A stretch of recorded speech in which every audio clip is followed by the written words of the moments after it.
James Gunn teamed up with Spotify this week and made a playlist for all of his characters in the movie Superman. There was a specific song that I think describes the theme of this movie so eloquently. The song is called I Was a Teenage Anarchist, but hear me out. In the lyrics, the song says, looking for a revolution. I had the looks and ambition. When I was young, I was ready to set the world on fire. That is exactly what this Superman wants to do. This whole movie is about wanting to make your mark, but things change. We see him fail. We all at some point in our lives feel this way.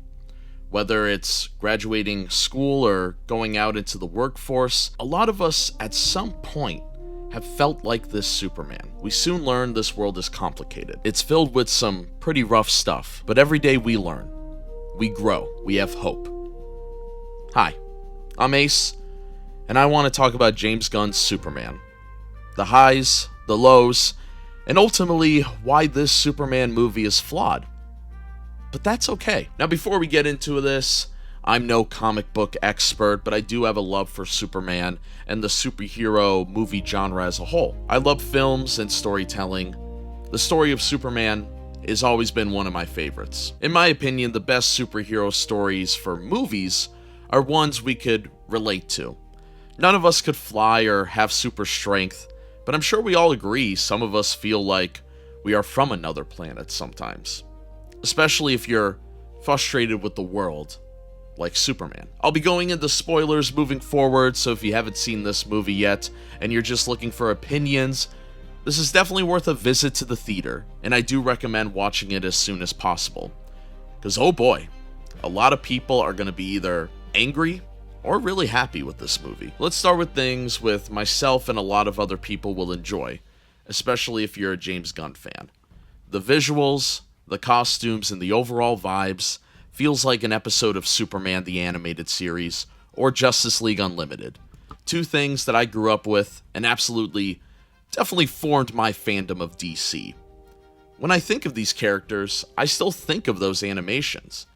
It does feel like sometimes those animations have burst into live action on the big screen when watching this film. That's a huge plus for this movie. David Corenswet, I think I'm pronouncing that correctly, was fantastic. This was the best Superman performance since Christopher Reeve. He's charming, he's funny, and he has a personality. It's an inexperienced Superman with only being around for 3 years, I believe. But you see, he just wants to do good, and cares. I absolutely love that his parents are just parents in this movie. I was never really a big fan of trying to make Pa Kent Uncle Ben. Superman's entire planet was destroyed. I just never thought we needed to add more death to that character. We didn't need his Earth father to die for him to care about Earth. Superman should just love the Earth, not because of some tragedy. And thankfully, James Gunn is not trying to make Superman Batman over here. And I know the elephant in the room right now is all the comparisons to Zack Snyder's Superman. And yes, myself and other people will just naturally compare it, but at the end of the day, it doesn't matter. I'm just here to hopefully watch a good superhero movie. And I think I did with this one. Now shifting gears to Lois Lane, the television show Marvelous Miss Maisel is actually one of my favorite modern shows, and Rachel Brosnahan is one of the most charismatic actresses. I think she's perfect for this role. I would compare it to J.K. Simmons as J. Jonah Jameson when it comes to actors that were just born to play this role. Lois and Clark Kent's relationship is super on point. It feels like an early relationship between two co-workers. There's one scene in Lois's apartment where they just let them both act. I know that sounds weird, but in major superhero movies, you don't usually get scenes like this. In that one scene, we saw why they were together, but we also saw the obstacles they need to overcome. Lois is almost giving Clark a reality check. I see a lot of comparisons that Superman is punk rock, and, Lois even verbally says that in the movie, that he isn't punk rock, and I guess you could say at the end he kinda is. I don't know. That's pretty much what he's going through, though. It's definitely a phase. He's trying to break through the system, but there's somebody standing in his way, and that is Lex Luthor, played by Nicholas Hoult. Formerly Beast in the X-Men movies, Hoult is no stranger to this genre. I've always been a big fan of the guy, and honestly probably one of the best active actors right now. I was fully on board with the idea of him being Lex when I saw the movie The Menu a couple years back. Holt in that movie came off so entertaining, yet so unlikable. And that is exactly what he brings to Luthor on the big screen. This is what Lex needs to be in this universe. He's a genius, but he puts himself before the world. He's not afraid to do dangerous experiments if it's going to benefit him. His obsession with Superman is made very clear in this movie, and I'm stoked to see what this character does next to try to stop the Man of Steel. Everything with the Daily Planet I absolutely adored. As somebody who personally studies journalism, it always frustrated me when Superman movies would almost ignore the Daily Planet. I love how alive the Daily Planet feels, the constant moving around and characters talking to each other. Nobody's been able to have something like this since the Raimi Spider-Man movies. And finally on the big screen, justice for Jimmy Olsen. I don't know why some filmmakers never liked this guy. This character used to be so popular in the comics, they made a whole comic line for him. He's just a regular guy. Even the stuff with Lex's girlfriend was funny to me, and it moved the plot forward, with, the selfies being the key plot point to finding out Lex pretty much wanted to become king of a country. I always feel like you need Superman to have a lot of human friends. He needs reasons why he cares about this planet so much, and the big theme of this movie is just being nice to one another and kindness. You need to show the great friendships the Superman character has always had. And come on, who doesn't love the additions of the dog? Krypto was fun to see on the big screen. It didn't feel like he was just there to sell toys, much like when you have those, little cute characters in movies these days. He actually helped the characters in the movie, and I could see a very personal thing with the dog that Gunn has talked about while doing the writing for this movie. Him and his family got a dog, and they all fell in love with it. I'm a dog person, so I ain't hating on this. Alright, now that we've gone through the characters and a lot of the stuff that I enjoyed, let's go into more of the controversial side of the movie. Nope, not that controversy. I refuse to give that any more attention. But let's take a look at what happened in this movie that people are really talking about right now. Okay, Superman's Kryptonian parents. Shout out Bradley Cooper. There's already been a lot of talks with this, whether or not this was the right move to have his parents say all this. While watching the movie, I think myself and a lot of other people thought Luthor messed with the footage, where his parents pretty much told him to be king of the earth and repopulate the planets with people like him. And it turns out it wasn't altered at all. That's actually what they said. At the end of the movie, instead of the words of his Kryptonian parents comforting Superman while he's in his fortress, it's now his parents from Earth. Straight up though, I don't have a problem with this at all. I'm sure people will not agree with this, but I don't care about Krypton. In all of the movies, I think it's the worst part. I do not care at all when they spend like 20 minutes of it in Man of Steel. So, if this is a way for James to tell us to not worry about anything on Krypton, I'm cool with that. Superman's focus should be on Earth anyway. Like I said before, his parents just being loving parents should be enough. The dude was an infant when he left that planet. Yes, he should be curious about the planet, but it shouldn't be his whole, personality. I also think this is a way to not do Zod. Superman's father pretty much talked like that character in this version, and I think the character of Zod is just overdone lately, at least in movies. There's many characters from the Superman universe I'd rather see on screen now. Another gripe people seem to have with this movie is how silly it is.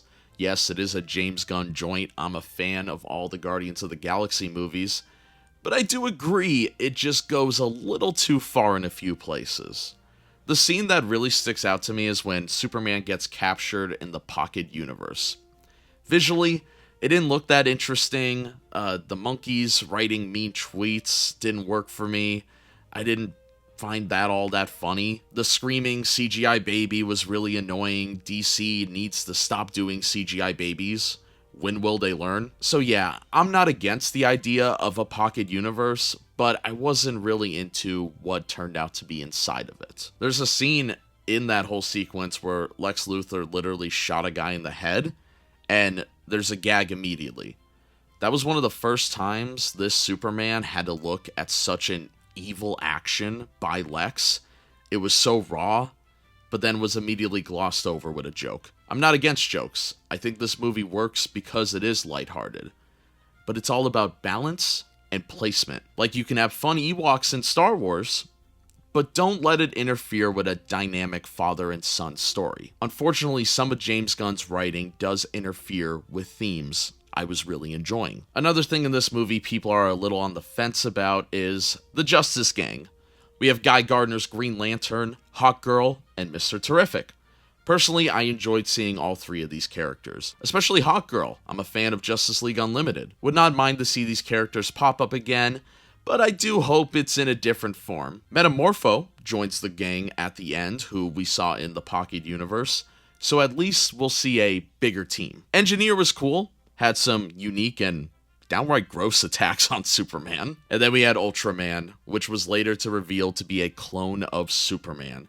So I guess it's supposed to be Bizarro, which is cool to see on screen. Was not expecting that at all. Lex Luthor studied Superman's movesets like he's a Mortal Kombat character, and would control the clone while fighting him. A really funny, creative way to incorporate the Lex Luthor character in a battle without him throwing a punch. Most of the cameos worked for me. Peacemaker's was funny, and Maxwell Lord being the man funding Justice Gang was a cool little lore tidbit. Rick Flag Sr. is a part of the government meetings Lex is having where he's trying to convince him to let him go after Superman. We'll be seeing more of him in Peacemaker Season 2. And at the end of the movie, we see the universe's Supergirl for the first time on screen. And it was revealed Krypto is actually her dog, which I thought was a funny twist. And I don't know if this is going to be, a hot take or not. The scene made me absolutely stoked for the Supergirl movie. They are actually making her different from Superman. Supergirl never had the same values as the Kents, because she was never raised by them. She doesn't care about Earth. Superman is going to have to be a little wiser than what he was in this movie. I could already see they're going to use the Supergirl movie to not only tell the story of Kara, but also elevate the Superman character and have him learn from this. I absolutely love that. Supergirl is now one of my most anticipated movies. So yeah, overall this movie did its job. It made me excited for this universe. I've really fallen off the genre the past couple years, and I didn't want to. Some of my fondest memories growing up with my friends was seeing these movies. I don't want that to end. Who would? And if you're like me and want to create new memories, do it. Go out and see this movie. And honestly, it also helped me be excited for superheroes as a whole again. I'm looking forward to Fantastic Four in just over a week, and maybe I'll finally check out Peacemaker and other shows that I just didn't have an interest in. Much like the first Iron Man, you just need that little push to get you excited about these things again, and make you speculate about things. Some could even say it's a spark of hope. I gave this movie 3.5 stars on my Letterboxd. Really enjoyed it. Yes, it is flawed, but like I said, that's okay, because it gave me hope for the future. Thank you guys for checking out this video on me yapping about Superman. If you want to see more, we just finished a very fun Jurassic June, where I reviewed every Jurassic Park movie on my podcast. We had some really fun guests. It's a good time. And if you're into the wrestling world, check out my pro wrestling channel where we post WWE 2K videos and wrestling news on an almost daily basis. Alright fam, I'm gonna head back to my fortress of solitude. I'll see you all in the next video.